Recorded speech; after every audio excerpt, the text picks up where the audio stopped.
Good morning and welcome to Farm Factor. I'm your host, Jamie Bloom. Kyle Bauer is with Bill Gordon today from the American Soybean Association. He gives us an update on the soybean market, both domestically and abroad. Next up, Greg Akagi brings us the Kansas soybean update. Then Duane Toews visits with Keith Gray with the USDA's Risk and Management Agency. It was a tough year for producers. He explains what the RMA has done and is still doing to help alleviate stress on the industry.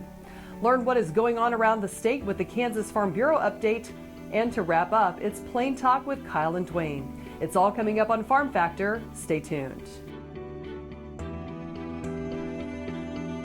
Closed captioning brought to you by Ag Promo Source. Together we grow. Learn more at agpromosource.com. Kansas Farm Bureau has served farm families and rural Kansas for more than 100 years, and we're pleased to offer new healthcare coverage choices for Kansans in 2020 through Kansas Farm Bureau health plans. No matter what stage of life you're in, we'll have options that fit your lifestyle. Plus, our network of providers is one of the largest available throughout the state of Kansas and beyond. For more information, including the different plans available, or to get a quote, visit kfbhealthplans.com. Okay, looks like it's time for our tour. Welcome to the Fort Wallace Museum.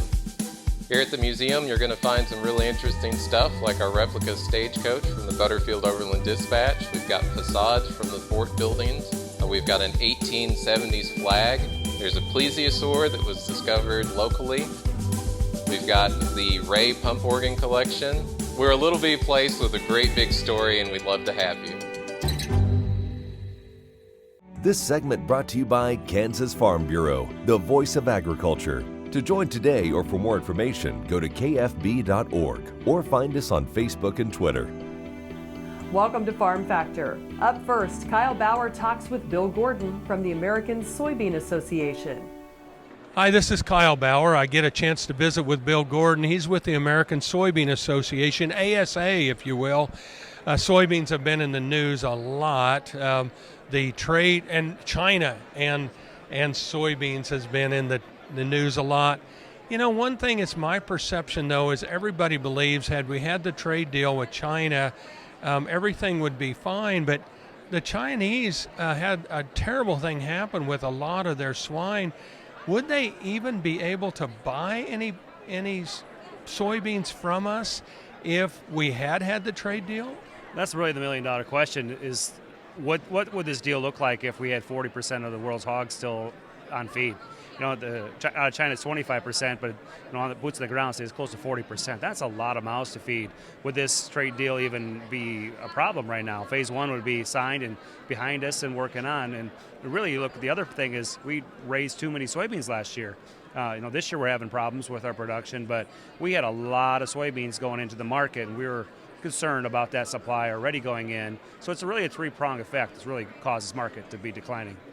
Well, and truly, over the years, the job that the American Soybean Association has done for building demand around the world with livestock production and aquaculture and bee biofuel, it's just tremendous, but we keep producing more. And that's what American farmers do, right? So my job and United Soybean's job and USEC's job, United Soybean Export Council's job, is to get rid of it, really, and to use that great production our American farmers do and that high-quality protein. And that's what we're doing. USEC's done a great job of developing those markets that were, we were in there, we were talking to them already, and now China just made it very hyperactive, right? That try to get out there and see those markets, tell them, hey, we got this product, and the benefit, it doesn't feel like that at the farm gate, but with the lower prices, it's allowed us access to some of these countries and these markets that maybe we were a little bit too out of price for a while. Now they've been able to taste our soybeans, they've been able to utilize our soybeans, and they see why we've always demanded a higher price for our quality. We talk about the items you and I just visited about, but truly biofuels is a significant part of the market and will become more. Yeah, and that's really biodiesel and oil was a byproduct of meal, right? We crush the meal for the animal feed, which we're trying to keep more and more animals on feed, and the world needs more and more protein. So a benefit is the biodiesel, and it's a great for the environment. California's now realized it, and these other states are coming on board, and biodiesel is a great product. And with the RFS and these small refinery waivers coming in, throwing a monkey wrench in, not having that biodiesel tax credit, it's still a developing market. It's hard to believe, even though it's been around this long. It's really still developing the infrastructure it needs, and you're battling big oil. You're battling a lot of money that doesn't want to share that market share. Truly, as there are so many different items that affect the market, though, probably this volatility that we see will be in the future because there's so many different issues that affect our markets. It is, and that's really what comes down to us as the Advocacy Association to remind Congress and the Senate the reason we have a safety net in this farm bill is for this adversity, right? When things get really bad, that we stay in that market, we're able to keep farming for the next year. There's also opportunities. If we can get these trade deals done and some of these other things done, we could really have some great years in farming coming up. But right now it doesn't feel like it, and we got to keep that safety net in place and concentrate on USB and their research and things we can do with our soybeans in the future. We're visiting with Bill Gordon. Bill is with the American Soybean Association. This is Kyle Bauer reporting. Thanks, Kyle. Folks, come back after these messages for this week's Kansas Soybean Update.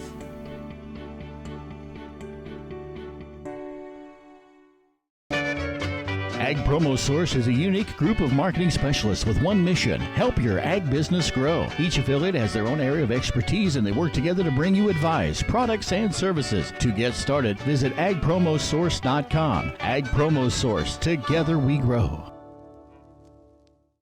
Kansas Corn reminds you that E15 fuel is the right choice for every kind of driver. For the car enthusiast, E15 has higher octane.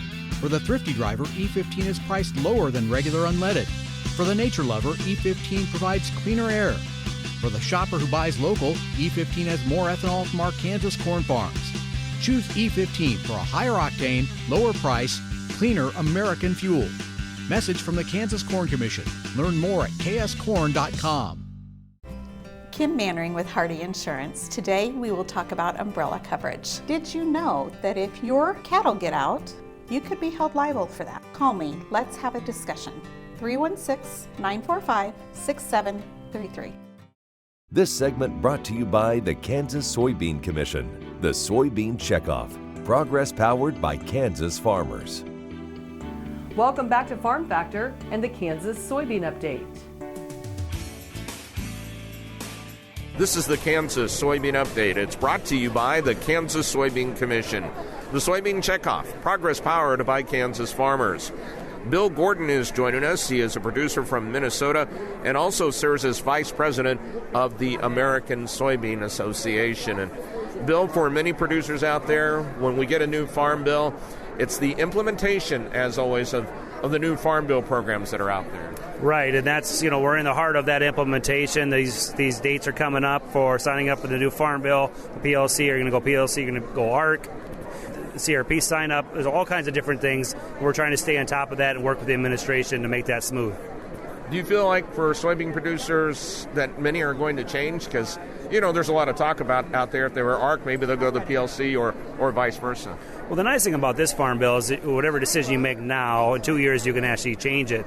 But really go to the universities. I believe University of Illinois, and there's different, I think University of Minnesota for one, and probably Kansas, really have great models about putting your operation to price and talk about what the best plan is for you for the next couple of years. Utilize those resources. That'll give you the best answer for your question. And especially that for what you do soybean-wise may not be the same as to what you do if you grow another commodity. Absolutely. So you got to look at, how does that best fit your operation, and then really what is now and then what it's going to look like in the future. Like I said, but the bright side is you can make a change in 2 years. In the last farm bill, you were stuck with ARC or PLC. What about other implementations of farm bill programs that we have out there? Well, no, we're working on the CRP. That sign-up's coming up here too, and soon. And I think there's a lot of producers really considering what they're going to do for the CRP.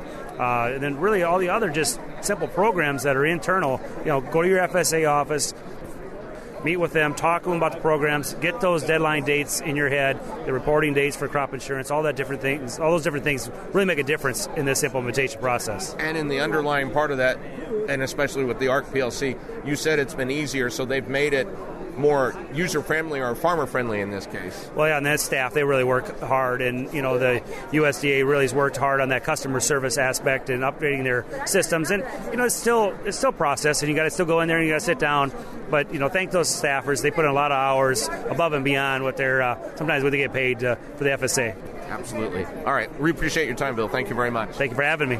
That is Bill Gordon, who is a Minnesota producer and serves as Vice President of the American Soybean Association.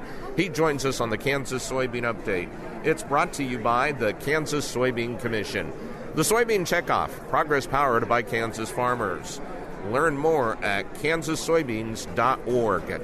For Kansas Soybeans, I'm Greg Akagi.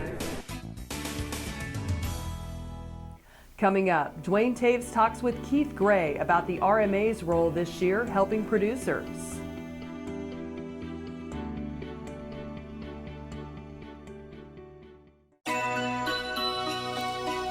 For a few weeks each year, historic Lecompton turns into a living Christmas village as dozens of volunteers, thousands of ornaments, and hundreds of trees come together to transform the territorial Capitol Museum into a Christmas postcard. The spirit of Christmas engulfs the town and all who visit. Merry Christmas from historic Lecompton. Sure Crop Fertilizers was started by my father, Don Sherman, and my mother, Shirley Sherman. Family business that started in the 80s. We predominantly focus on plant nutrients and what we can do to give growers better responses with the fertilizer dollars that they do, and what we can do to make those things work better for the grower. We're based out of Seneca, Kansas. We work with growers in their soil analysis to figure out what they need, and then we can put those in a blend that gives them the best results, and so that we can deliver that direct to their farm so that they have those nutrients where they need them, when they need them, and so that they can apply them in a manner that's very efficient to them and works well on their planting systems and what they're doing. Sure Crop Fertilizers has been around for a long time. We always say we're big enough to take care of everything you need, but we're small enough to do it quickly.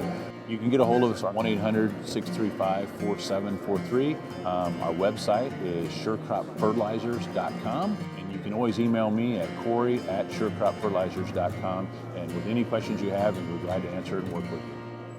Kansas Corn reminds you that E15 fuel is the right choice for every kind of driver. For the car enthusiast, E15 has higher octane. For the thrifty driver, E15 is priced lower than regular unleaded. For the nature lover, E15 provides cleaner air.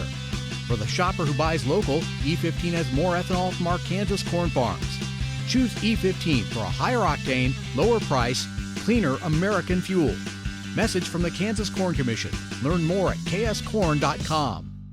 This segment brought to you by Sure Crop, liquid crop nutrition delivered right to your farm. Welcome back. Now Duane Toews talks with RMA's Keith Gray. Duane Toews joining us once again on the program. A chance to catch up with Keith Gray with the RMA through the USDA in Washington, D.C. Keith, we think about what RMA does, some of the responsibilities, working closely, hand in hand almost, with producers, trying to do all they can to keep guys profitable and on the farm. That's right, yeah, and it's been a challenging year for producers with the delayed harvest now and prevented plant earlier in the year. We've paid out over $4 billion in indemnities to producers already, as well as an additional over $580 million in supplemental assistance authorized under the disaster bill. We're also now looking at the problems that folks are facing with delayed harvests, from sugar beets to some of the drought areas with livestock as well. So it's been a real challenge this year. We've been trying to be as flexible as we can be and try to help those producers when they need it. It's crazy to kind of think about some of the things that we saw in the Central Plains from one year to another, going from drought assistance payments to prevent plant from excessive moisture conditions. It's amazing what the climate has done to us here in the Central Plains, but boy, it continues to be a battle from late planting to late harvest and trying to get a crop in that they're trying to do so hard. That's right. Yeah, we've been working really closely with our 10 regional offices across the country, up and down the Mississippi and out in the upper Midwest, We've also been working closely with our 15 insurance companies that provide crop insurance, and we're making sure that they have the resources they need to process those claims as quickly as possible. We're well over 90% done on most of those claims, but we want to continue to be there and looking at delayed harvest and what lessons learned we might be looking at for next year. We think about what RMA has done, and the crop insurance industry in general has gotten pretty responsive to try and develop programs that cover just about everybody. Yeah, that's right. We have over 90% of the major crops covered under crop insurance now. We're always looking at new products from aquaculture. Now industrial hemp is going to be covered under whole farm revenue for next year. So, yeah, we're trying to meet those needs, and we're also looking at new products. We just rolled out this past year the dairy revenue protection coverage that we offer to dairy producers. So we're trying to do what we can to be innovative and meet the needs of the farmers because they are constantly having new challenges. Looking ahead to 2020, Keith, are there things on the horizon? Yeah, so as I mentioned, whole farm industrial hemp will be covered under whole farm. We won't be having replant coverage, and we won't be offering coverage if the hemp is over 0.3% for THC levels, what they call hot hemp. We've also increased the cap on livestock. For forage. We've also looked beginning in farmers and ranchers and increased that to 10 years, as well as for veteran farmers. And we've looked at dual use that we're offering in the prairie states as well, so a farmer can graze that crop and then also harvest it as well. Our thanks to Keith Gray with USDA RMA joining us on the program. Jamie, we'll send it back to you. Thanks, Duane. Come back after the break for this week's Kansas Farm Bureau update.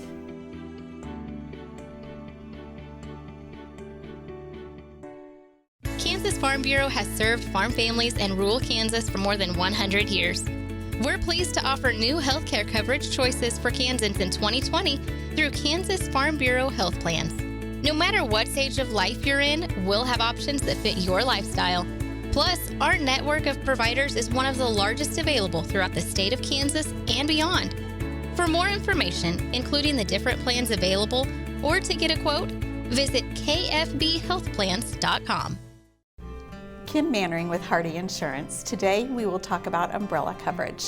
Did you know that if you're held liable in any type of accident, the judgment can claim your assets? Please give me a call so we can discuss. 316-945-6733. What if U.S. soybean meal were more than a commodity? If seed companies and the soybean checkoff built a better variety? That future is here. The time is now. To meet end-user demands, the soybean checkoff is investing in the compositional quality of soybeans, including meal.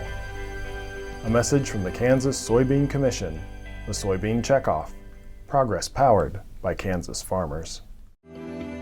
This segment brought to you by Kansas Farm Bureau, the voice of agriculture. To join today or for more information, go to kfb.org or find us on Facebook and Twitter. Welcome back to Farm Factor and the Kansas Farm Bureau update.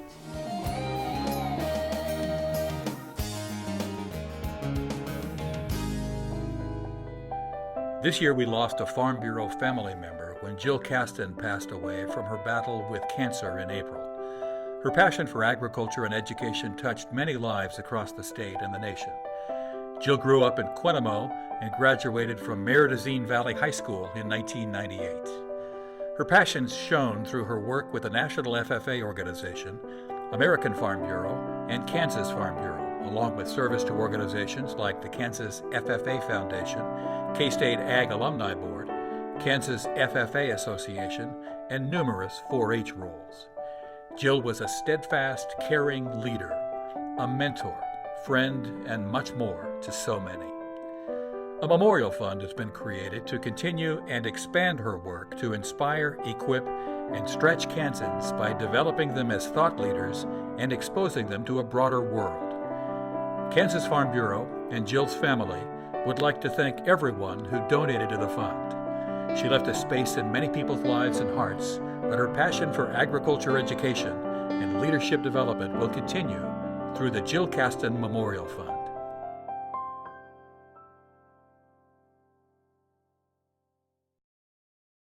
I had this horse. It was a good horse, except for when the wind was blowing above 30 miles an hour.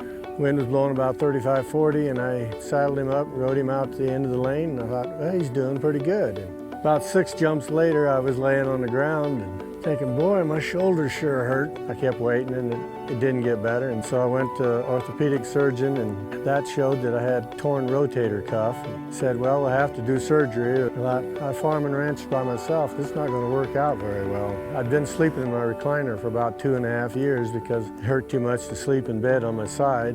I'd heard about Kansas Regenerative Medicine Center on the radio. Gotten down there at 8 o'clock in the morning, and by 11:30 the procedure was all over. They just took some fat out of my side here and spun that down for about 45 minutes and then injected it in my shoulders, and I was on my way. It's something you don't hear about, but I thought it was worth a try, and I'm really pleased. It's really worked out well for me. Welcome to the Western Kansas Wildlife Travel Center, right here in my hometown of Oakley, Kansas. We're the front door of Western Kansas, located on 3 main highways, I-70, US 83, and US 40. And all those roads lead to history, beautiful scenery, and adventure, no matter which direction you go. We now have an IHOP. That brand that you've trusted up and down the road in all your travels is staffed with local folks, real people, just like you and me, and we're waiting on you to join us. So for fun, adventure, fuel up, fuel your body, and let's have some fun.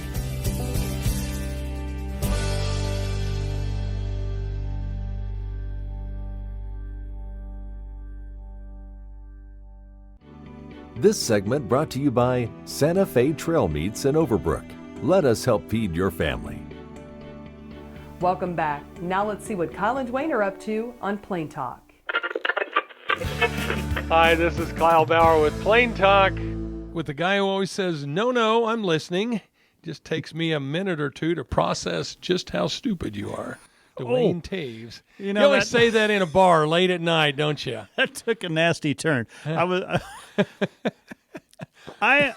Men and women are created differently. Oh my goodness, I guess. A lot. I noticed it a long time ago. It was like, and I didn't even have to read the book to figure that out. Yeah. But my wife and I are much different in our analytical processing. All right. I much prefer to think things all the way through and come to a logical conclusion. Before you say anything. Before I open my mouth all right. Okay. and say, respond. Okay.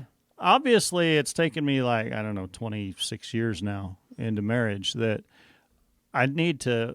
I would have thought she'd have figured this out by now, but you need to make a few comments along the way. I need so to. She knows that I'm listening and that I'm thinking. So Right. it's like I need to just say, okay, hang on a moment, and then run it through my brain. Let me think about it. And then respond. Instead, there's just this gap of silence, and then she yells at me because she doesn't know whether I'm paying attention, taking her seriously or not. Okay, so if I'd have just left that long part off, last part off. Yeah, that stupid part. Okay. Yeah, that'd be a bad way to go. But you have gotten that look from somebody before when you talk. Yeah. And then someone just looks at you and doesn't say a word, and they just shake their head and walk and away. Just walk away. Yeah. So that's the bad one, when they don't say anything and just walk away. I've been on both ends of that one before. You've walked away before. Yeah. Well, good for you. There's sometimes there's just people that it's you got to make that call. Mm-hmm. Is it worth the emotional real estate that I'm about to invest in this discussion? I won't say argument. I'll say discussion. And it's like, nope. Yeah. Just gonna walk away from this one. Let's end this one with a tie. I don't think it's really possible to come to an amicable solution. So, are you going to give me a fact or fiction or what? Yeah. I thought it's you were like giving it's me your the sign. turn. I'm not giving you a sign. All right. I want a fact 1965, the year the United States quit using silver in their silver coins. 65. Fact or fiction? Well, it seems like it was in my lifetime. Well, you're and I was 61 born in year before 58. I was born 58. Stop using silver. And I think it was before that. I'll go with fiction. No, it's true. That was the year, huh? up to 65. They were 90% silver, 10% nickel, copper. 10% copper. Then they went to dimes and this is a live show, so it's like you're going to have to give you partial credit. Dimes and nickels were 90% silver through 1964.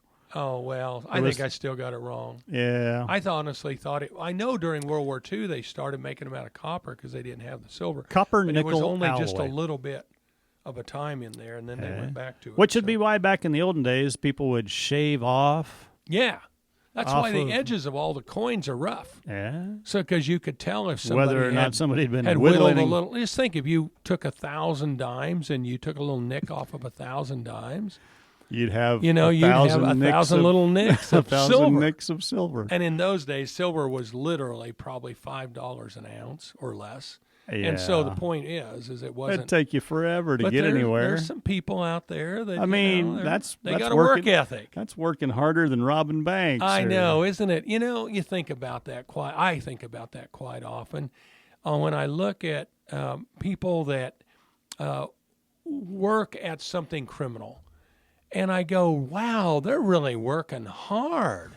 It's like, I think that's a hard way to earn a living. I think it'd be easier just to go to work. Get a job and punch in. Get a job and punch in and be guaranteed your payment. Might even get a benefit or two. You might, and in the meantime, of course, if you go to work, then you got to pay taxes. And most criminals, that's a tax-free enterprise. Thanks for joining us. I'm your host, Jamie Bloom, and I hope you enjoyed today's show. See you next week on Farm Factor.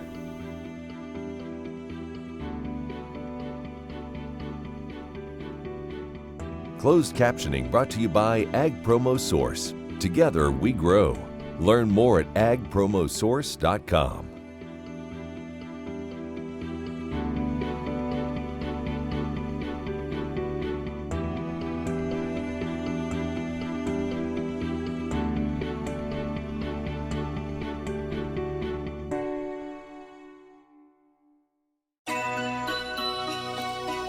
For a few weeks each year, historic Lecompton turns into a living Christmas village as dozens of volunteers, thousands of ornaments, and hundreds of trees come together to transform the territorial Capitol Museum into a Christmas postcard. The spirit of Christmas engulfs the town and all who visit. Merry Christmas from historic Lecompton. Hello, I'm Dr. Frank Lyons from Kansas Regenerative Medicine Center here in Manhattan, Kansas. Daryl was one of our patients that we did about 7 months ago. I dug trees by hand for years and years and years. In the process, I wore out my rotator cuff. But when I learned about this process, I thought if there's a way to get rid of this pain, then I want to do it. So we did it, and it worked. I'm not going to go out and take trees with a shovel anymore, but I can do the things that I want to do now. Well, it's been very gratifying to help people with their painful joints and other entities, and it's been especially gratifying to be able to help people who I know and have worked with and known for many years.